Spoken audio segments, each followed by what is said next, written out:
kayaknya hampir semua sih yang lu riset selama ini yang mau komoditas kayak apa gitu lu pasti ngeriset gitu. Nah, kemarin ini yang booming banget itu kan lu ada bikin riset tentang on the ground-nya GoTo sendiri gitu. Nah, ini riset on the ground-nya ini sebenarnya meng-highlight apa sih? Adakah highlight-highlight tentang kondisi fundamental yang bisa mencerminkan kayak pergerakan harga sahamnya yang sekarang gitu?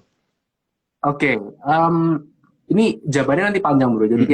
kita Iya, jalan ya. pelan-pelan. Sortir-sortir ya, sortir satu-satu ya. Jadi waktu itu teman-teman kalau ada yang ingat Mm-mm. di hari pertama Goto mau ngumumin dia ngumumin IPO itu kan semua kan terjadi begitu cepat ya teman-teman ya gitu. Dan Iya salah betul. satu begitu data itu semua keluar kita dapat salah satu pertanyaan yang timbul di kita di Super Securitas adalah kita pengen Mm-mm. tahu. Mm-mm. Jadi di segmen-segmen usahanya Goto, terutama yang kita sering pakai setiap hari, waktu itu kita memutuskan untuk cari tahu lebih tentang GoFood, tentang Mm-mm. food ya. Mm-mm. Di Mm-mm. segmen ini siapa yang jadi market leader di Indonesia gitu. Iya. Karena kita tahu bahwa hampir semua pemainnya yang food delivery itu masih nggak listed. Kita nggak bisa dapat datanya secara gampang gitu. Mm-mm. Dan Mm-mm. dari mereka, mau itu Grab, mau itu Gojek, itu mereka selalu klaim bahwa mereka itu market leader di industri Mhm. ini. Ya nggak salah Mhm. juga sih, kita juga nggak ada yang tahu kan sebenarnya gitu. Makanya Iya. waktu itu kita memutuskan untuk kita bikin riset on the ground. On the ground itu kita langsung tanya, kita langsung datang ke jalan, kita tanyain orang-orang, kita sebar survei, untuk kita tanya Mhm. dari sisi merchants-nya sendiri, dari sisi restoran, itu menurut para restoran ini, kita survei banyak ya teman-teman, kita survei hampir 60 restoran teman-teman, itu tersebar di kota-kota besar di Indonesia teman-teman, dan kita pengen tahu sebenarnya dari sisi mereka, omset omset mereka yang online itu datangnya tuh gedean dari mana gitu, dari si Gojek atau dari si Grab atau Mhm. dari Food atau yang lain gitu, karena ada beberapa Mmm. pemain di industri ini ya. Mmm. Jadi sebenarnya kita pengen cari tahu gitu, karena kita kan kita sebagai analis kita nggak bisa itu ya, maksudnya kita nggak bisa dan jangan buta percaya sama setiap data yang diberikan oleh perusahaan. Kita kan harus punya riset kita sendiri. Nah, itu adalah salah satu alasan dibaliknya kenapa kita bikin riset itu waktu itu. Iya, betul. Mhm. Nah, ini menarik banget. Nah, terus hasil hasil risetnya sebenarnya jadi yang mana nih yang kasih revenue buat Gojeknya nih yang paling tinggi? Oke, Yang paling banyak kepilih bener nggak sih GoFood? Karena wah ya ini kan mencerminkan perilaku kita ya. Gue sering sih mesennya lewat sana, tapi gue nggak tahu hasil risetnya itu gimana. Cuan Troopers juga gimana hasilnya? Gue nggak tahu nih. oke. Ini menarik. Coba ya, misalnya mungkin Heeh, teman-teman yang lagi heeh, dengerin, teman-teman yang lagi dengerin, menurut John Troopers, mana yang lebih gede nih market share-nya? Saya percaya heeh, oke, jawaban setiap orang bisa punya jawaban yang beda. Ada yang mungkin bilang heeh, GrabFood, ada yang mungkin bilang GoFood gitu. That's okay gitu. heeh, Itu hal yang sama kita temuin. Waktu kita sebar survei ke hampir 600 orang, kita tanya, mm-mm, jadi kamu lebih sering pakai yang mana? Lebih sering pakai Grab atau lebih pakai Gojek gitu. Ternyata mm-mm. jawabannya itu hampir semua bilang mereka minimal punya dua-duanya aplikasinya gitu. Iya, benar. Jadi ya itu juga terjadi di saya lah ya. Nggak tahu kalau Bro Daniel gimana, kalau saya sih ya ada dua-duanya juga, bahkan bisa lebih Mm-mm. gitu. Sama, itu benar, itu benar. Sampai di sana benar. Nah, jadi dari sisi pengguna, dari sisi kita sebagai pengguna itu udah nekun banget, udah sangat mepet, Heeh, mepet-mepetan lah. Maksudnya itu kelihatan gitu, karena semua orang punya ternyata gitu. Dan waktu kita mm-mm, explore lebih lagi, pakai mana yang lebih sering, jawabannya itu juga masih mepet gitu. Banyak yang mm-mm. bilang saya lebih sering pakai GoFood, saya lebih sering pakai GrabFood gitu. Dan jawabannya itu benar-benar beda cuma let's say kayak 2-3% aja gitu loh. Nah, Iya. ini kan ya kita kan juga apa ya, kita kan kalau ngelakuin research, sekali lagi kita kan berusaha untuk lebih detail ya gitu. Jadi kita nggak, karena kita menemukan bahwa dari sisi customer ini ternyata neck to neck, kita tanyalah ke Mm-mm, merchantnya, ke restorannya, ke penjualnya gitu. Karena gini, mhm, mungkin kalau kita ngisi survei, mungkin kadang kita, oh seminggu terakhir Grab lagi banyak promo, jadi waktu ngisinya mungkin mm-mm, milihnya Grab. Mungkin, oh seminggu terakhir yang banyak promosi Gojek, makanya kita pilih yang Gojek. Kita kan maksudnya tidak ada iya. data yang terlalu lengkap ya, gitu kan. Mungkin berdasarkan feeling aja lah ya, gitu. Tapi kalau kita Mm-mm, tanya dari sisi merchant, mereka kan pegang data nih, kan mereka tahu kan, gitu sebetulnya. Kan mereka kan setiap mm-mm. bulan pasti merata penjualan lah ya, kita bilang lah. Jadi kan kita bisa tanya, sebetulnya yang paling gede gitu. Nah, jawabannya Heeh, mayoritasnya masih dari GoFood teman-teman gitu. Ini salah satu oke. finding kita gitu. Ternyata meskipun selama ini saling ngeklaim, ternyata berdasarkan research kita, GoFood itu masih punya market share yang tertinggi. Dia adalah market Mm-mm, leader. Jadi di segmen dari food industry ini gitu. Nah, ini kayaknya jawaban cuan troopers kita ini Jim di kolom komentar ini lumayan mewakili loh, karena tadi itu ada sedikit kayak yang balas-balas komen itu, aku pakai Gojek, aku pakai Grab, aku pakai Gojek, agak mirip ya dengan hasil hasil risetnya OTG-nya Jimmy ya kemarin ya. Nah, ini menarik banget nih. Ada yang bilang nih, Merdeka Finansial, aku juga jujur pakai Grab gitu ya. Ini bilangnya betul, jujur aku pakai Grab lebih sering. Self pick up gitu ya, ganti-ganti banyak banget nih ya jawaban jawaban dari cuan troopers kita. Nah, Jim, ini kalau kita lihat ya dan coba kita lihat lebih jauh nih dari hasil risetnya Jimmy. Nah, dari riset OTG kemarin, ini kan soalnya risetnya ini yang gua denger sih ya, ini kan viral nih risetnya nih, dibaca sama banyak orang untuk OTG supaya orang itu lebih apa, lebih confidence ketika Gojek itu IPO gitu. Nah, inti daripada riset OTG ini itu sebenarnya mau menceritakan dari sisi mananya nih untuk GoTo-nya? Apakah menceritakan bahwa emang worth it Gojek itu mendapatkan valuasi 400T atau mungkin seperti apa nih dari pandangannya Jimmy sendiri nih? Karena cuan troopers kita pasti bertanya-tanya nih, gue beli di 338 atau gue beli di 400 ini worth it nggak ya gitu kan? Oke, oke. Bro, sorry, mungkin sebelumnya sebelum saya jawab Mm-mm. pertanyaan itu ada ketemu nih satu Iya, pertanyaan menarik banget dari Tom Trooper gitu. Tadi iya, ada iya, yang oke, tahu oke, silakan. 60 restoran, 60 restoran doang apakah bisa mewakili gitu. Ini menarik Ah, gitu. ah. Teman-teman Iya. perhatiin deh. Kalau misalnya kita buka GrabFood ataupun GoFood, itu Mm-mm. kan biasa kalau kita bingung mau makan apa kan selalu ada rekomendasi ya gitu. Ada Mm-mm. rekomendasi, ada yang near me yang deket-deket kita ataupun yang top sellernya gitu. Teman-teman coba lihat ya, top sellernya di dua aplikasi ini itu biasanya nama-namanya sama gitu. Pastilah ada Mhm. McD di sana, pasti ada KFC di sana. Jadi kita ngelihatnya dari meskipun hanya 60 restoran teman-teman, tapi kita membagi itu menjadi beberapa jenis gitu. Jenis pertama adalah jenis Mhm. yang selalu keluar di top sellernya dua aplikasi ini gitu. Jadi kita benar-benar Mhm. melihat, oh ternyata misalnya kayak KFC, McD, dan beberapa nama lain kayak Pizza Hut gitu, itu kan selalu keluar di top seller mereka. Kita tanyain ke mereka teman-teman gitu. Jadi itu bisa cukup Mhm. mewakili. Kemudian bagian yang kedua, kita tanya di restoran-restoran yang terkenal di tiap daerah masing-masing gitu. Contoh di Mhm. Jakarta, teman-teman siapa yang nggak tahu pisang goreng Bunani gitu. Nah itu orang kalau kalau kalau Ini saya bilang bener banget. pasti, pasti langsung oh iya ada gitu. Mungkin yang di Surabaya tahu nasi gado apa gitu misalnya gitu. Iya, Yang iya, di iya, Semarang betul. mungkin apa. Nah kita juga tanya Heeh. ke mereka-mereka ini gitu ya, yang paling terkenal, Heeh. yang paling punya nama gitu. Dan Mhm. ya memang hasilnya ternyata seperti tadi gitu, ternyata GoFood market share-nya yang terbesar gitu. Jadi apakah bisa mewakili? Jujur pastinya Mhm. nggak bisa karena mungkin ada puluhan ribu restoran di Indonesia teman-teman ya. Mhm.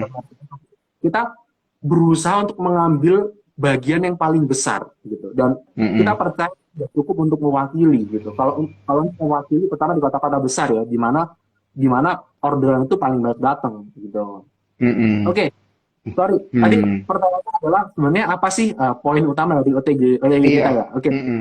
Jadi seperti yang kita barusan bahas, yang pertama adalah kita cari tahu ternyata siapa sih market leadernya gitu. Jadi jangan jangan Mhm. cuma asal klaim aja, ada datanya nih gitu kan sekarang gitu. Dan Mhm. kedua, kita mau ngelihat sebetulnya dari sisi food delivery ini, si Goto ini masih punya ruangan atau enggak untuk naikin revenue mereka gitu. Mungkin ini agak Iya, sedikit betul. teknis teman-teman, tapi saya jelasin dikit gitu. Revenue Goto, misalnya kita pesen mie ayam 20 ribu itu Mhm. tercatat sebagai revenue Goto teman-teman gitu. Karena 20 ribu ini Mhm. kan harus masuk ke penjual restorannya. Kalau 20 ribunya diambil Goto, restoran dapat apa kan gitu. Iya. Drivernya yang ngantor dapat apa gitu. Nah jadi 20 ribu ini adalah kalau kita bilang namanya GTV gitu. Nah Goto ini akan Mhm. ngecas komisi di sana. Let's say komisinya 20% lah ya gitu. Nah 20% diambil Goto, mungkin sisanya itu akan untuk merchants-nya, penjualnya, dan untuk drivernya gitu. Nah, yang kita pengen tahu adalah Mhm. kalau GoTo ingin meningkatkan revenue mereka, jadi mereka tuh harus bisa naikin komisinya, teman-teman. Nggak boleh 20% terus, Mhm. apalagi turun, kan susah nanti kan. Jadi, mereka bisa atau nggak naikin dari 20% ini, let's say, ke 22% gitu. Iya. naikkan kecil aja itu kalau translate ke revenue mereka mungkin udah puluhan ratusan miliar teman-teman gitu. Dan itu kan kita harus Mm-mm. tahu gitu. Dan ternyata hasilnya ini agak-agak tricky gitu. Jadi jawabannya kita percaya sebetulnya bisa gitu. Sebetulnya bisa, tapi nih ya, Betul. seperti yang saya bahas di komen-komen ini teman-teman, kalian juga bilang kan, pokoknya mana yang promo, saya pakai yang itu. Betul banget teman-teman. Kita juga menunjukkan hal yang sama gitu. Mana yang lagi banyak promo itu yang dipakai gitu. Jadi Betul. ya kita percaya GoTo masih bisa naikin komisi mereka, tapi mereka Heeh. nggak boleh terlalu agresif gitu. Karena kalau mereka Iya. naikin naikin contoh ya, mungkin mereka naikin komisi atau mereka motong motong promosi mereka kan bisa dua jalan ya. Pertama kan naikin Mm-mm. komisi, kedua motong promosi gitu. Kalau mereka terlalu Mm-mm. agresif, misalnya motong promosi yang biasanya kita belinya ayam diskonnya misalnya 10.000, jadi diskonnya cuma 5.000, tapi toko sebelah masih menawarkan diskon 10.000, ya mungkin kita akan lari kan, gitu. Nah, itu yang terjadi Ini bener teman-teman. banget. Kita percaya bisa, tapi memang nggak boleh terlalu agresif. Jadi kita ngelihatnya mereka harus hati-hati lah, gitu. Dengan penuh Mm-mm. perhitungan, kita bilangnya, gitu. Jim, ini gara-gara lu ngomongin promo ini ya nggak tahu deh ya mungkin banyak cuan troopers yang merasa kesentil, gue juga kayaknya merasa kesentil juga. Gue kan tim promo nih, kalau ada promo apa yang mana gue pilih aplikasi yang sama. Jadi but anyway, ini ngomong-ngomong tentang promo nih, gara-gara GoTo udah melantai di bursa. Enggak, ini buat apa ya? Buat lucu-lucuan aja ya, Jim. Jadi sentimen promo ini bisa dijadiin sentimen negatif nggak sih menurut lu? Kayak, waduh gila nih kayaknya Gojek terlalu banyak promo ya. Ini sentimen negatif nih. Bisa nggak sih menurut lu? Em, Mungkin gampangannya gini ya, jangan dipandang sebagai Iya, sentimen negatif. Karena kalau promo yang menikmati iya, juga iya. kita semua, kan. Masyarakat yang menikmati kan. Gitu. Mm-mm. Mungkin, Bener.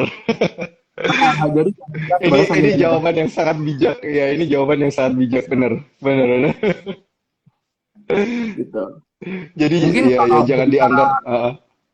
berbicara sedikit tentang misalnya banyak promo, mungkin kita sebagai investor GoTo misalnya ya teman-teman ada yang pegang Mm-mm. GoTo investasi jangka lama, kita lebih harus aware, harus lebih perhatiin kalau ada toko-toko baru di sebelah dengan cara yang sama yaitu pakai Mm-mm. promosi gitu. Mm-mm. Kan ada tuh satu perusahaan Mm-mm. pesawat yang sekarang udah main food delivery juga kan. Nah, itu yang kayak gitu itu kita harus perhatiin gitu. Karena kalau mereka juga bakar uang, semua bakar uang, Iya, iya. apa ngutang uang gitu. Ya memang kitanya enak gitu, tapi secara perusahaan ya itu agak susah gitu sih. Iya, iya, iya, benar, benar, benar, benar, Jim. Jadi jangan selamanya dilihat sebagai sentimen yang negatif, karena kan semua itu nanti akan tercermin di laporan keuangan aslinya kan, karena udah melantai di bursa gitu ya. Oke, nah ngomong-ngomong tentang pakai aplikasi yang mana atau beli saham yang mana, nggak apa-apa ya, apapun sahamnya, beli saham yang manapun, belinya pakai aplikasi Sukor Sekuritas ya, Spot by Sukor Sekuritas. Kenapa? Karena kita akan kasih para cuan trooper semua ini akses gitu ya, akses ke aplikasi Newspot kita bukan hanya dengan posting gitu ya, posting IG story, di IG story kalian ya untuk live malam ini dan tag kita, tapi untuk para cuan troopers yang baru bergabung atau baru bikin akun dan baru menjadi nasabahnya Sukor itu H+1 akan mendapatkan akses secara langsung ke aplikasi Newspotnya kita gitu ya. Jadi misalnya bikinnya di hari Jumat ini, nanti berarti dapatnya kurang lebih di hari Senin gitu ya, H+1 kurang lebih seperti itu. Jadi jangan lupa ajak teman-temannya yang lain ya, yang belum punya atau belum tergabung jadi cuan troopers itu untuk bertransaksi pakai aplikasi Spot by Sukor Sekuritas. Nah, Jin, gue mau lanjutin lagi nih. Ini terkait dengan apa yang terjadi di beberapa hari belakangan ini nih. Ini kan hot banget nih ya. Kalau kita lihat pergerakan dari saham GoTo dari hari Rabu kalau nggak salah ya gue lihat itu Rabu pagi itu kayak gila sih, ini kayak udah ada tembok tebel banget nih di harga IPO ini sebenarnya ada apa gitu ya. Ternyata setelah dicek, oke, fine, terkonfirmasi bahwa duit green shoe-nya dipakai untuk nahan gitu kan, untuk nahan pergerakan apa namanya investor yang melakukan aksi jual gitu. Nah, tapi menurut lu sendiri ini wise nggak sih gitu pakai pakai duit Greenshoe tapi di harga IPO gitu. Ini dari sudut pandangnya Jimmy dulu deh. Oke, jadi menurut sudut pandang gue ya, bro ya, ini sekali Mm-mm. lagi subjektif ya.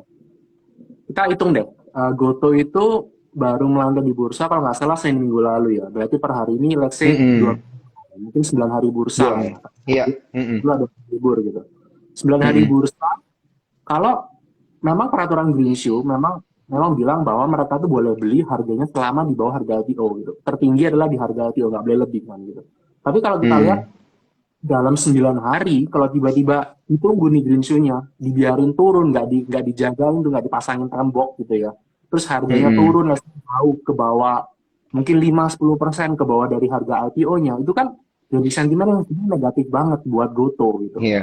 Karena Mm-mm. jujur aja, kan, investor retail sekarang udah gede nih jumlahnya gitu. Dan untuk Mm-mm. saham-saham yang IPO kan ya kita tahu lah ya, kayaknya lebih banyak yang deg-degser gitu lah ya kalau harga tiba-tiba turun gitu. Nah, jadi ya menurut saya sih ya pantas kalau dijagain gitu. Jangan sampai baru belum 2 minggu harganya udah turun banyak gitu. Itu kan Betul. ya bisa bisa berbuntut panjang ya. Contoh kayak Greenback gitu. Hari pertama IPO di US tahun lalu setelah dia SPAC merger ya, harganya jatuh gitu dan sampai Mm-mm. sampai hari ini juga masih jatuh gitu. Itu kan sentimen Mm-mm. negatif banget ya gitu. Hmm, iya bener banget. Yang lu bilang juga bener banget sih itu kalau ngelihat saham tiba-tiba koreksi dalam tuh jantung gua juga berasanya kayak mau jatuh gitu. Deg-degan banget sih. Nah, ini kan ditahan nih, tapi kan ditahan sampai 3 hari berturut-turut gitu ya. Hari pertama 20%, hari kedua 20% gitu. Nah, ini gimana nih menurut lu strateginya? Bener gak sih? Atau sebaiknya mungkin Gojek bisa melakukan itu di harga yang lebih di bawah gitu. Mungkin kayak ditahannya itu di 300 mungkin atau lebih di bawah itu. Ini menurut lu ada pertimbangan khusus gak sih milih level harganya untuk green shoe-nya? Oke, menurut gua sih udah hal yang tepat ya untuk mereka Mhm, akun mhm, di harga tertinggi ya gitu. Karena untuk mhm, sekarang untuk menjaga sentimen gitu. Kalaupun mereka mau beli di harga let's say 300 pas, berarti kan udah mhm, lebih dari 10% lah ya, gitu dari harga mhm, sekarang. Itu kan akan menimbulkan sentimen yang jelek dan bisa mancing orang-orang untuk let's say misalnya cut loss gitu. mmm, Dan itu mhm, akan mhm, membuat beban mereka tembok yang harus dipasang makin gede gitu. Sedangkan kalau harga mhm, sekarang, jujur orang-orang beli di harga IPO sekarang mereka nggak rugi. Ya mungkin antara betul, kuning atau kuning-kuning dikit lah ya gitu kan. Jadi kan mhm, tidak ada urgensi untuk langsung ikut ikut ikut apa ya, ikut naruh over gitu kan. iya, Ini kan berhubungan banget sama mhm, psikologi market sih sebetulnya bro. Jadi kalau gua sih sebetulnya mhm, mhm, kalau gamesnya dipasang dari beberapa hari kemarin gitu. oke, oke, oke. Dan kalau gue lihat kan ini emang strateginya itu dia tidak hanya dipasang di satu level aja ya, berlapis gitu ya, bener-bener kayak 338, 336, 334. Tadi gue sempet lihat nyentuh ke 332 gitu. Nah, kalau menurut lu nanti dia tembus nih di bawah 330 itu orang bakal lebih banyak jualan nggak sih? Kan ini nyangkut psikologis juga nih ya, bro ya. Ya memang harus diakuin ya bro ya bahwa Goto Mm-mm. itu bukan apa ya, mereka tidak IPO di saat yang tepat. Iya, Iya. tidak di saat yang paling tepat lah gitu. Kalau dibilang saat yang Mm-mm. tepat ya lumayan tepat, toh ternyata mereka bisa mengumpulkan dana yang gede juga kan dari market kan gitu. Cuma memang Betul. sentimen secara global memang masih jelek untuk tech stocks gitu. Kita lihat Nasdaq Mm-mm. juga udah 3 minggu melemah ya gitu. Dan ini kan ngebawa sentimen yang jelek juga, apalagi di tengah-tengah tapering, The Fed yang mau naikin sampai 50 BPS, itu kan jadi sentimen yang agak negatif sebenarnya buat tech stocks kan gitu. Nah ya, Mm-mm. ya let's say kalau misalnya dibiarin, tapi ya psikologinya akan jelek dan bisa semakin turun sih. Ya menurut saya sih Iya. seperti itu. Jadi, mungkin buat teman-teman Mm-mm. harus harus ngerti juga ya bahwa kalau berbicara apalagi investasi di saham teknologi itu, kalau udah bilangnya investasi di saham tech, nah ini time horizonnya itu udah nggak boleh pendek-pendek lagi gitu. Time horizonnya harus panjang Hmm. dan harus Mm-mm. ngerti bahwa sentimen seperti ini itu bisa datang kapan aja gitu. Terutama buat tech stock yang cukup-cukup itu ya sangat volatile memang Mm-mm. gitu. Mm-mm. Gitu. Jadi wajar wajar sih ya emang ya kalau ada tech stock yang IPO gitu, kemudian dia koreksi lama atau mungkin dia secara fundamental baru bisa memberikan profit setelah beberapa tahun itu wajar gitu ya. Karena kan kalau kita lihat dari pesaing-pesaing kan sepertinya juga tech stock yang lain banyak seperti itu. Kalau GoTo malah kemarin waktu IPO gitu bisa ada di zona hijau bahkan masih bisa bertahan gitu ya. Sampai ini hari keberapa nih ya? Hari ke-9 ya, hari ke-9 ke-10 gitu ya. Baru sepertinya tantangannya ini baru berasa gitu. Kayaknya I think it is slightly better lah ya. Sedikit lebih baik daripada saham big tech sebelumnya nih yang melantai di bursa. Nah, kalau kita lihat juga nih bro, ini kan ngomong-ngomong tentang peluang gitu ya, gue tuh ngelihat ada satu hal yang menarik nih, walaupun GoTo itu pakai duit green shoe-nya untuk menahan koreksi pasar, itu tuh ternyata hari ini masih ada net foreign buy loh. Net foreign buy-nya tuh secara keseluruhan all market negosiasi tunai itu 361,6 miliar. Nah, ini berarti udah atraktif dong buat investor asing. Level-level segini. Oke, betul. Gue setuju sih. Jadi sebenarnya hari ini kalau Mm-mm, dilihat agak disayangkan ya. Kalau misalnya nih, ayo mm-mm, kita coba pikir lah gitu. Kalau misalnya mm-mm, aslinya masih net buy tinggi, kemudian masih ada green shoe yang tadi nahan, berarti mm-mm. yang jualan kan ya nggak jauh-jauh dari lokal lah ya harusnya lah ya. Gitu. Mungkin Iya. fantastis lokal lah. Sebenarnya agak disayangkan sih, jujur gitu. Mm-mm, Kenapa kok hari ini kita ngeliat di harga sekarang asing jadi masuk gitu. Nah, mungkin kalau kita ingat di hari mm-mm. pertama, hari pertama, hari kedua, net buy asing itu gede banget di GoTo. Itu gede banget Iya, pokoknya. betul. Simply, kalau teman-teman tahu book buildingnya GoTo kemarin, itu domestic offering teman-teman. Maksudnya asing itu nggak boleh Mm-mm. beli buildingnya gitu. Yang dikasih data Mm, itu cuma dari kita aja yang lokal gitu. Nah, waktu awal-awal GoTo listing banyak banget yang beli, tapi kemudian mereda. Di hari kedua kita kelihatan udah mereda gitu. Ya mungkin karena jujur kalau di berdasarkan hitungan kita, evaluasi kita di hari kedua kemarin, sebenarnya GoTo udah hit sih gitu. Karena ya tapi itu mm. tidak kita akui sebagai hit target price kita karena cuma volatile sesaat aja. Tapi kan intinya udah lumayan tinggi lah di hari kedua kemarin gitu. Jadi mungkin ya Iya. ditunggu aja ngapain FOMO gitu kan. Nah, setelah di harga kalau sekarang kembali ke harga IPO, yang dulunya asing nggak bisa beli, sekarang bisa beli. Ya jadilah belilah mereka gitu bro. Simpelnya sih kalau menurut gua. Oke.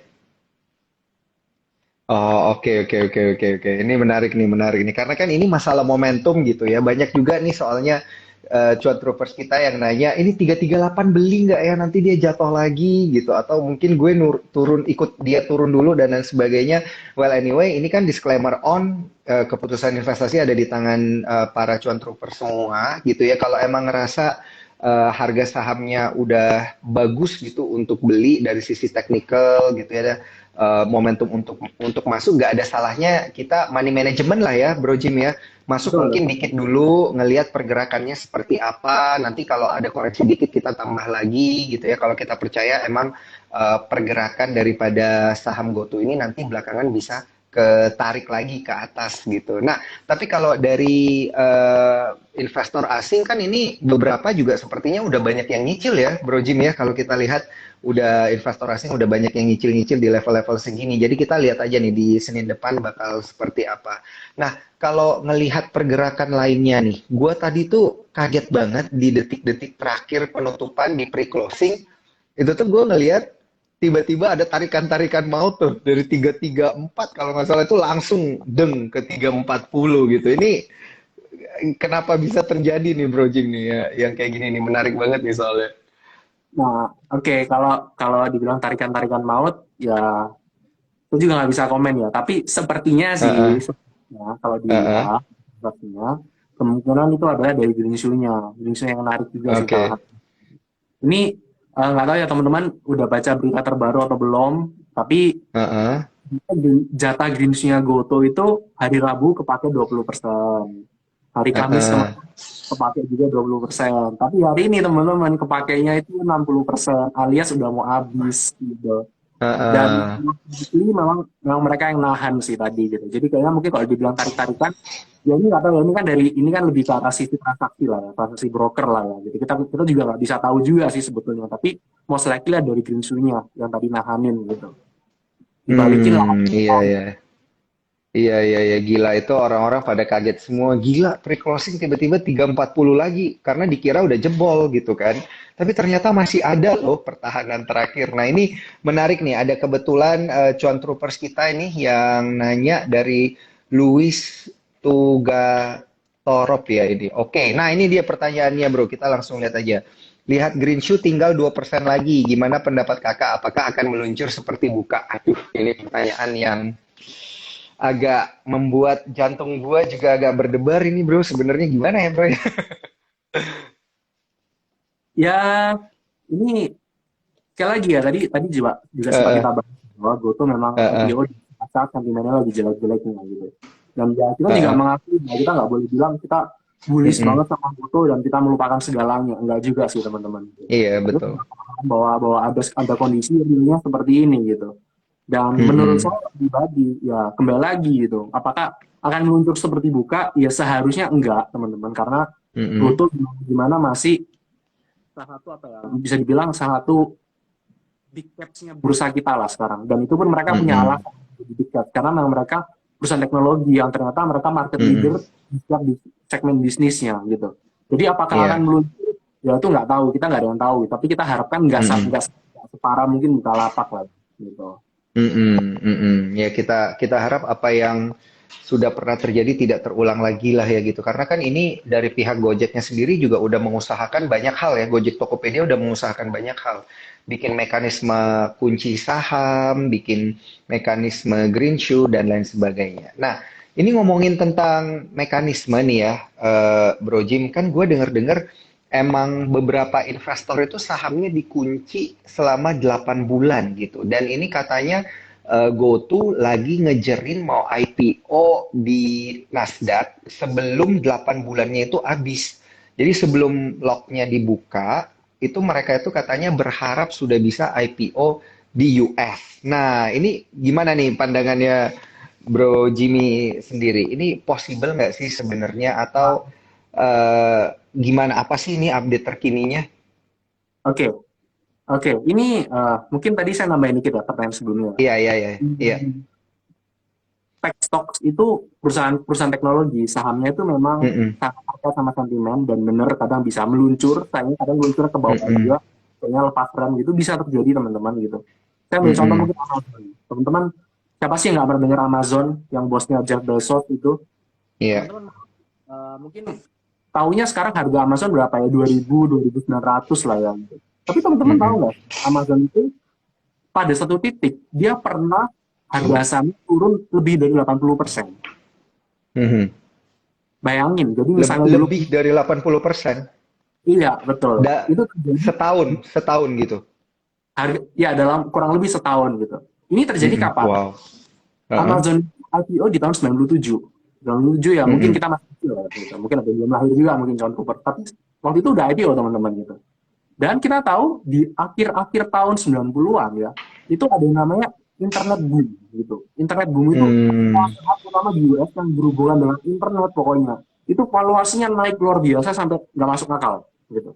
Tapi setelah Hmm. itu kita kembali ke pemikirannya yang sehat gitu. Karena itu kan bubble ya. Dia pecah dan semua sahamnya itu habis gitu. Termasuk salah satunya adalah Hmm. Amazon gitu. Gitu. Dan di sana valuasi Amazon sih sempat hancur-hancuran ya gitu. Ini Hmm. kalau saya lihat di chartnya dulu itu harganya pernah sampai 77, 80 US dollar at one point sebelum Mm-mm. bubble itu pecah. Tapi setelah pecah, dia sisa cuma 7 dolar, teman-teman. Dari Hmm. 80 dolar turun ke 7 dolar, itu lebih dari 80% lah ya, gitu. Let's say 90%. Gitu. Tapi sekarang harganya 2.900 gitu. Dan itu udah stock split berkali-kali, Oke. teman-teman.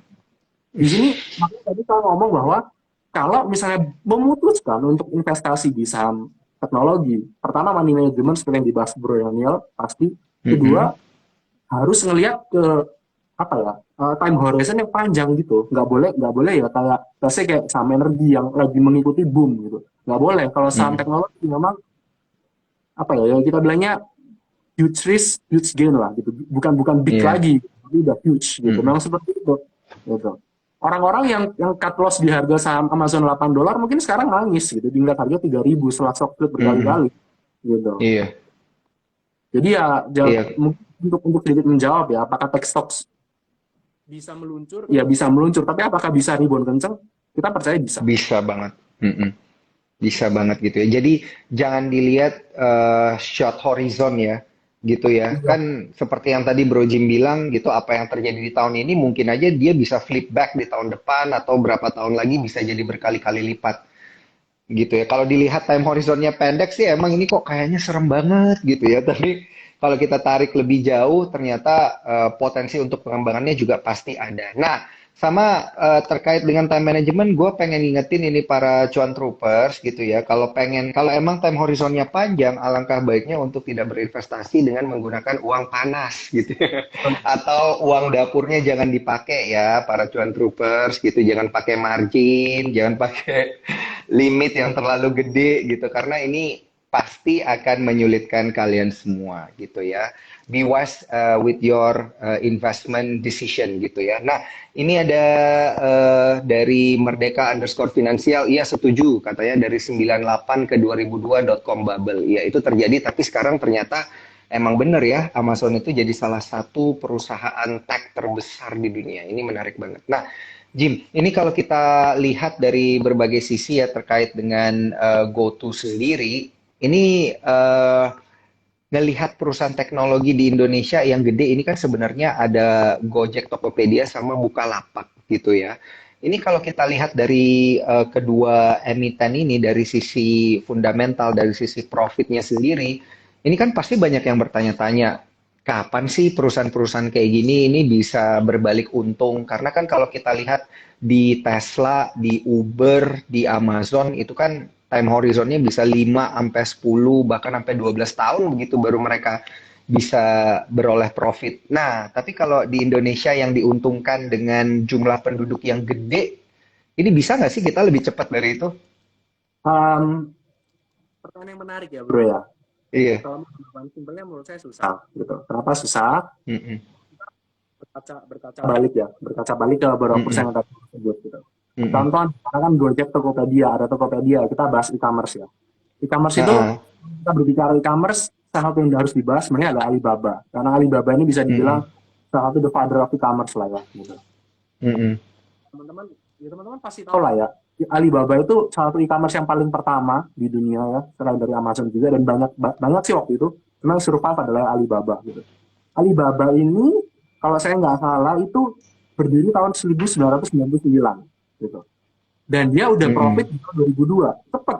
Cuma 3 tahun udah mencetak profit gitu. Tapi Oke. kenapa kok Goto enggak? Kenapa kok Bukalapak enggak? Kenapa kok Shopee enggak? Kita bilang Shopee lah ya. Meskipun dia enggak listing di Indonesia, tapi kan kita tahu kan grupnya dari ini usaha Shopee masih enggak profit juga gitu. Kenapa? Karena waktu itu Mm-mm. si Alibaba itu nggak perlu cash burn banyak-banyak gitu. Mereka itu B2B Mm-mm. e-commerce nggak perlu kebanyakan cash burn gitu untuk narik Mm-mm. customer gitu. Sedangkan ini hal yang Mm-mm. berbeda. Kalau sekarang kita lihat kompetisinya itu benar-benar kompetisi yang mungkin kalau bahasa Inggris di Indonesia kan kompetisi gorok leher namanya. Gitu. Karena benar-benar ngegorok leher sesamanya gitu. Dan ini yang ngebuat mereka teman-teman. Gitu. Sebenarnya kalau kita Mm-mm. mau lihat, kalau membandingkan Goto dengan Bukalapak, menurut saya juga nggak tahu kayak apa ya sekarang. Jadi kita bahas Goto gitu. Goto sendiri Mm-mm. udah jadi market leader di setiap bisnisnya gitu. Apa yang membuat mereka tuh nggak bisa profit teman-teman? Sahamnya adalah karena mereka bakar duit kebanyakan gitu. Karena kebanyakan Mm-mm. kompetitor melakukan hal yang sama gitu. Jadi menurut saya sih sampai ada dari para pemain-pemain ini ya yang mungkin menyerah, mundur atau apapun alasannya nggak mau lanjut lagi, akan Mm-mm. susah untuk siapapun, nggak cuma buat GoTo, akan susah untuk siapapun untuk mencetak profit gitu. Mungkin Mm-mm. teman-teman Grab tahun lalu juga udah IPO, kita bisa lihat sekarang Grab juga masih merugi kok gitu. Nggak ada dari mereka yang Iya. profit karena kebanyakan Mm-mm. kompetisi sebetulnya sih gitu. Hmm. Oke, oke, oke, oke, oke. Ini menarik nih. Kok, Jadi kita kalau berbicara profit ya, profit itu kan bisa datang dari mm-mm. dua hal gitu. Pertama adalah Mm-mm. revenue yang naik, kedua adalah Mm-mm. cost yang turun. Itu Iya. memang seperti itu ya. Nah, kita ngelihatnya tentu saja dari GoTo ke depannya itu, dan nggak cuma GoTo ya teman-teman, Bukalapak itu mereka akan berusaha untuk menurunkan costingan mereka supaya mereka lebih efisien Mm-mm. dalam operasinya gitu. Dalam operational efisiensi Mm-mm. mereka naik dan itu bisa ngebuat jalan mereka untuk menuju profit itu lebih cepat. gitu. Kita Mm-mm. kemarin juga baru ngobrol, baru hari Senin kemarin kita ngobrol sama orang GoTo juga, ada analis meeting teman-teman. Dan mereka juga share hal Mm-mm. yang sama gitu, bahwa mereka juga selain mereka mengejar dari kenaikan revenue mereka, mereka juga akan efisiensi dalam cost structure mereka gitu. Jadi ya, Hmm. jadi jalan menuju profitnya itu bisa jelas gitu. Oke, oke, oke, oke. Jadi kalau gue lihat-lihat dari hasil lo meeting dengan pihak GoTo juga ini kan mereka juga berupaya ya dari sisi fundamental gitu kan supaya laporan keuangannya itu emang gimana ya eh, membantu proses percepatan bisa profit gitu kan sebenarnya kan they also think kan maksudnya gimana nih supaya bisa lebih cepat dapat profit dan mencerminkan kondisi harga saham yang sesungguhnya gitu. Nah, ini menarik banget nih, Bro. Nah, kalau kita lihat nih ya prospek dari GoTo sendiri, proyeksi deh, proyeksi dari GoTo sendiri ini di tahun 2022 ini bakal seperti apa sih ke depannya ini, Bro? Bukan cuma di minggu depan ya, karena kan kalau minggu depan ini sebenarnya bikin kita deg-degan juga nih ya, karena dana dana untuk green shoe-nya udah mulai habis gitu. Mungkin ada potensi koreksi, mungkin juga dia ada potensi untuk ditarik ke atas. Nah, tapi sepanjang tahun 2022, chances-nya ini seperti apa sih kalau lu ngelihatnya? Oke, ini kita bicara fundamental atau bicara harga nih bro? Mm-mm. Yang mana dulu nih? Kita mau kalau kalau fundamental tadi udah harga dulu deh, harga dulu. Penasaran juga gue. Kalau harga sih jujur dari kita memang expect dalam short term ya akan ada koreksi, jujur gitu. Iya. Tapi Mm-mm. sekali lagi Mm-mm. kita kan nggak melihat dalam short term ya. Kita sebagai analis, teman-teman mungkin tahu kalau kita keluarin report, ada tulisannya tuh di kanan atas itu target price berapa. Target price itu Mm-mm. tidak dalam 1-2 bulan ya teman-teman. Itu biasanya dalam 12 bulan. Itu Mm-mm. menggambarkan view kita untuk minimal 1 tahun ke depan, teman-teman. Ingat, minimal 1 tahun ke depan. 1 tahun. Mm-mm. Jadi kalau misalnya dalam dalam short term kita nggak bisa kontrol market ya. Cuma ya kalau ngelihat dari kondisi yang ada kemungkinan akan koreksi sih teman-teman gitu. Jadi ya Hmm. mungkin bisa disesuaikan lah money manajemennya gitu. Mm-mm. Tapi kalau misalnya tujuannya emang buat nabung, nyicil dikit-dikit sekarang, nyicil dikit nanti juga sebenarnya nggak ada masalah ya, bro ya. Nah, justru kalau kita sebagai investor kan mindsetnya adalah semakin harganya turun, kalau kita percaya sama barangnya, sama perusahaan, Semakin nambah gitu ya. kita nambah betul gitu. Ingat kalau Mm-mm. dulu orang yang beli di harga 70, 80 US dollar di Amazon, terus dia cut loss tuh di harga $7 dia beli lagi misalnya atau dia dollar cost averaging tiap bulan gitu. Sekarang juga Mm-mm. udah pensiun kali gitu. Udah menikmati Hmm. Betul, mungkin betul, betul, bro. sedikit perbedaan mindset antara investor dan trader lah. Kalau trader ya mungkin menghadapi sentimen seperti ini ya mungkin ya bolehlah untuk mungkin menjauh dikit gitu ya, mengamati dari jauh aja gitu. Mm-mm. Tapi kalau investor menghadapi situasi seperti ini ya kalian harus lebih agresif mungkin gitu ya. Agresif ini nggak cuma beli tapi mengamati juga gitu. Kalau merasa udah cukup murah ya udah hajar gitu misalnya. Benar, benar banget. Nah, ini ngomong-ngomong tentang riset dan juga confidence gitu ya buat para cuan troopers itu yang sudah mendapatkan akses ke new spot ya by Sukor Sekuritas itu tuh bisa ngelihat masuk ke menu home ya klik aja yang paling kiri bawah. Kemudian di scroll sampai paling bawah itu ada Cuan Troopers Daily Update. Nah, Cuan Troopers Daily Update.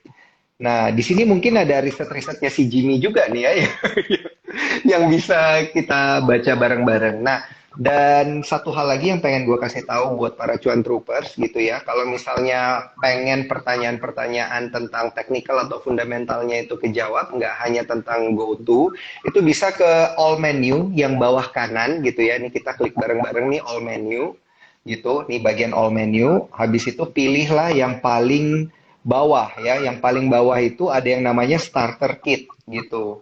Nah, starter kit itu nanti akan kelihatan semua forum-forum Telegramnya Cuan Troopers itu akan ada di bagian sini.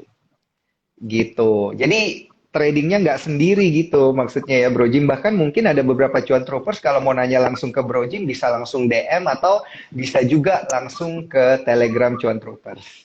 Gitu ya. Nah, Bro Oke, Jim, ini pertanyaan, kita masih punya 10 menit terakhir nih untuk ngobrol-ngobrol. Kita pengen ngobrol masih tetap saham-saham teknologi gitu ya. Kalau lu ngelihat potensi secara fundamental saham-saham teknologi gitu di tahun 2022 ini seperti apa? Secara keseluruhan dulu deh, karena kan kita lihat 2021 itu gila sih, secara sektoral teknologi naiknya udah double digit gitu. Di 2022 ini dia dari awal tahun banyak koreksi, banyak koreksi. Nah, sampai akhir tahun ini bakal kayak gimana nih? oke, jadi Mm-mm. kalau kita bahas secara sektor dulu ya bro ya, kita harus mengakui Mm-mm. bahwa saham teknologi nggak cuma di Indo, secara keseluruhan itu sangat terpengaruh oleh likuiditas gitu. Mm-mm. Karena kembali lagi, setiap saham teknologi itu punya punya cara ngevaluasi yang berbeda satu dengan yang lain gitu. Dan karena mereka semua saham teknologi temanya adalah growth stock, ya. Jadi Mm-mm. mereka itu punya tendensi untuk di value lebih tinggi gitu karena mereka punya potensi growth yang berkembang gitu. Nah, kalau kita bicara dari di value lebih tinggi, pastinya itu didorong sama liquidity gitu. Kita ngelihat di tahun Mm-mm. 2020 setelah COVID menghancurkan bursa kita dan bursa US gitu, terutama Mm-mm. dari bursa US setelah ada banjir liquidity waktu itu dari The Fed yang udah mulai kuantitatif easing ya, mungkin teman-teman kalau ada yang generasi kolonials mungkin tahu, mungkin ingat Mm-mm. gitu di bulan-bulan Oktober November itu mulai ada Mm-mm. kuantitatif easing dengan jumlah gede, jumlah jumbo dari The Fed. Liquidity itu mendorong semua market itu harganya naik. Nggak cuma Mm-mm. market dari saham, market dari kripto juga naiknya gila-gilaan kan mulai dari bulan 10 tahun 2020 kemarin gitu. Nah, Mm-mm. caranya Indonesia kita itu saham teknologi kita itu baru ada itu sekitar tahun lalu 2021 gitu. Kalau boleh dibilang saham sektor teknologi kita tuh lahir dengan adanya Bukalapak gitu. Boleh setuju, boleh nggak? Menurut saya seperti itu gitu. Mm-mm. Sayangnya Mm-mm. zamannya Bukalapak kemarin itu kan kelihatan ya, liquidity itu masih masih banyak banget di market gitu. Makanya Bukalapak aja yang awalnya mungkin kayak mau IPO, oh mungkin cuma mau 500 juta US dollar, naik lagi jadi 1 miliar, naik lagi gitu kan. Itu kan menandakan bahwa mereka kan demand-nya tinggi banget gitu. Itu di Mm-mm. bulan 8 ya, bulan 6, bulan 7 lah waktu tahun 2021 kemarin gitu. Sayangnya, sayangnya waktu itu pilihannya cuma Bukalapak gitu. Dan waktu itu udah waktu-waktu mendekati orang-orang ngomongin tapering. Orang ngomong tapering itu kan mulai bulan 10, bulan 11 tahun lalu ya. Waktu inflasi US itu udah mulai tembus 5%, 6% gitu. Nah, di sana liquidity itu mulai berkurang gitu. Dan kalau liquidity Mm-mm. berkurang, sayangnya yang paling kena hit salah satunya adalah saham teknologi, teman-teman. Sektor teknologi gitu. Kalau teman-teman nggak percaya, boleh dilihat juga sektor teknologi di Mm-mm. US dari Nasdaq, indeks teknologi mereka, begitu ada isu non tapering itu yang kena hit paling tinggi, yang koreksinya langsung paling gede gitu. Mm-mm. Nah, dengan ngelihat kondisi seperti ini, jujur dari sektor teknologi di tahun ini karena sekali lagi ya bahkan karena taperingnya akan dipercepat, jujur agak susah bagi saham-saham teknologi gitu. Terutama sekali lagi di Indonesia, terutama lagi ada komoditi boom, semua mata tertuju pada komoditas gitu. Iya, Jadi dengan pool yang udah betul. terbatas, mungkin kita para retail ataupun para fund manager, asset management harus mikir dong mana yang lagi ada story lebih bagus gitu. Mm-mm. Nah, tentunya teknologi lebih jelek story-nya jujur gitu. Jadi lari aja komoditas dan itu yang terjadi kan sekarang memang gitu. Mm-mm. Jadi outlook-nya sih jujur agak agak grim ya untuk tahun ini gitu. Mungkin ada beberapa sentimen penolong. Contohnya adalah dengan adanya Goto, ada lagi kayak beli-beli yang infonya kayaknya dalam waktu dekat udah mau IPO juga teman-teman ya gitu. Nah itu Mm-mm. bisa sedikit banget membantu sih gitu. Tapi tetap aja kalau berbicara sentimen dari sektor kayaknya lagi nggak bagus sebetulnya gitu. Tapi Mm. harus harus dipahami bahwa sentimen itu tidak mempengaruhi kinerja fundamental perusahaan gitu. Iya. Sentimennya lagi jelek boleh, tapi perusahaannya tetap bagus gitu. Jadi yang ini Mm-mm. ya boleh tetap lanjut gitu. Oke, oke, oke, oke. Jadi jangan terlalu terpaku sama sentimennya, tapi tetap lihat nanti kinerjanya bakal gimana gitu ya. Kalau ada perbaikan itu kan hal yang baik juga gitu ya, buat pergerakan harga sahamnya kan ya, bro. Ya, justru kalau ada perbaikan kinerja ya, misalnya ternyata Goto ataupun Mm-mm. Bukalapak mencatatkan kinerja fundamental yang bagus banget di tahun ini, tapi harga lagi turun semata karena sentimen, itu kan hal yang bagus banget. Ibarat kata Pak Lokeng Hong kali ya gitu. Beli Mm-mm. beli Mercy rasanya harganya Avanza gitu kali ya. Apa? Ya, bisa nggak beli saham teknologi juga sih itu. Iya, iya, iya, ini benar banget, ini benar banget. Bro, ini hampir semua pertanyaan udah lu jawab. Dari Cuan Troopers juga udah banyak yang kasih reaction, kasih komen, dan juga kasih pertanyaan, lu juga udah jawab. Gua mau kasih lu satu pertanyaan terakhir deh, ini buat Cuan Troopers. Seperti biasa, tipsnya nih gimana nih sebenarnya nih buat para Cuan Troopers untuk bertransaksi di saham-saham teknologi kayak GoTo dan juga Bukalapak nih di tahun 2022 ini. Gimana sih harusnya? Apakah bagus buat trading dulu kah atau buat investing juga oke atau ada trik-trik khusus nih dari lu sebenarnya? Oke, kita berbicara kalau trading dulu kali ya. Kalau Mm-mm. trading ya, lebih ke arah analisa teknikal kali ya teman-teman ya gitu. Iya. Kalau gitu Mm-mm. untuk di tradingin menurut saya dalam short term kayaknya kalau kalau boleh dibilang kita kan trader melihat namanya risk dan gain potensial Mm-mm. lah. Kita kan Mm-mm. ngukur kalau GoTo menurut saya dalam ya mungkin berapa hari ke depan lebih tinggi Mm-mm. risknya daripada gainnya. Gitu. Jadi mungkin Iya. ya hati-hati lah gitu. Tapi beberapa saham lain contoh kayak Bukalapak menurut saya lebih gede sekarang gainnya gitu. Mm-mm. Potensi gain lebih gede gitu. Kalau saya sendiri secara ya karena analis ya kita sukanya karena fundamental bukan dari teknikal gitu. Kita kalau saya pribadi saya lebih suka Bukalapak sebetulnya gitu. Untuk Mhm. sekarang ya gitu. Jadi ya mungkin Mhm. yang memanfaatkan mungkin ada sentimen-sentimen dalam short term itu bisa untuk trading gitu. Dan ya mungkin Mhm. bisa melihat juga dari kinerja kinerja perusahaan sih gitu. Karena kan contoh kayak Bukalapak juga baru umumin mereka punya itu ya full year result dan Mhm. lumayan baik. Makanya kemarin-kemarin kita ngeliat harganya sempat menguat juga beberapa hari. Nah, sentimen-sentimen Mhm. seperti itu, meskipun secara overall sektornya lagi kurang bagus sentimennya, tapi kan sentimen yang benar-benar datang dari perusahaan itu kan masih ada kan, gitu. Dan itu bisa dimanfaatkan Mhm. buat trading, gitu. Mantap, mantap, mantap. Jadi semoga ini ada banyak banyak tips sebenarnya ini dari Bro Jim tadi juga udah banyak banget yang kita diskusikan ya terkait pertimbangan-pertimbangan arah pergerakan saham dari sisi sektoral juga udah semuanya. Ini semuanya selanjutnya kita kembalikan ke tangan para cuan troopers ya. Bijak-bijaklah berinvestasi ya. Disclaimer on, jangan lupa money manajemennya dan yang belum dapat akses untuk news spot bisa langsung ikuti informasi yang ada di atas kolom komentar. Jangan lupa juga untuk para nasabah baru ya, ini mulai minggu depan itu akan mendapatkan langsung akses ke news spot kita hanya dengan mendaftarkan nasabah baru gitu ya. Jadi kalau misalnya ada cuan troopers gitu yang udah punya akun dan kemudian mendaftarkan akun kedua itu juga bisa mendapatkan akses ke Newspot. Yang belum punya atau belum menjadi cuan troopers kemudian menjadi nasabah itu juga akan kita langsung berikan akses ke Newspot ya khusus untuk nasabah baru. Untuk nasabah existing jangan lupa baca yang sudah ada saya pin di kolom komentar. Nah, thank you banget Bro Jim, ini 1 jam kita udah ngobrol panjang tentang GoTo, saham teknologi, arah pergerakan ke depannya juga seperti apa. Thank you banget udah mau berbagi ini, sharing masalah research dan juga lain sebagainya. Sampai jumpa ya Bro Jim ya di IG Live selanjutnya. Bye. Thank you banget. See you. Happy weekend.